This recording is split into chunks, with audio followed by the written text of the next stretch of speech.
3. Le rôle des associations d'anciens déportés. La mémoire est une arme contre le retour de la barbarie.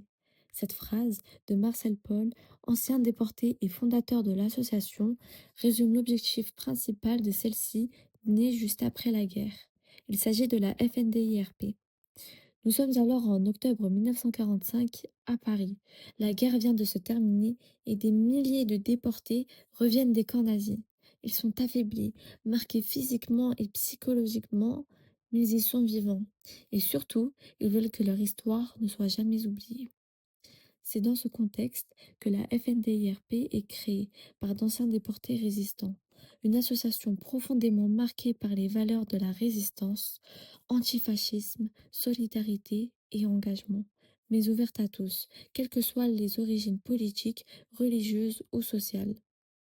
Son rôle est double: défendre les droits matériels et moraux des déportés et préserver la mémoire des crimes nazis pour éviter qu'ils ne se reproduisent. Mais la FNDRP n'est pas seulement une association de mémoire, elle agit concrètement. À Villefranche-sur-Saône, par exemple, comme dans d'autres sections locales, des bénévoles accueillent les anciens déportés ou leurs familles.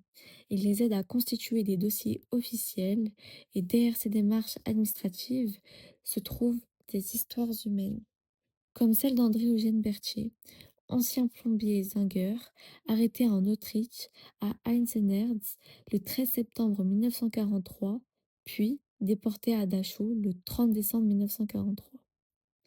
À son retour, il doit prouver ce qu'il a vécu pour être reconnu. Alors, il se tourne vers l'association. La FNDIRP l'accompagne dans toutes ses démarches. Elle recueille des informations précises: date et lieu d'arrestation, numéro matricule, circonstances de détention.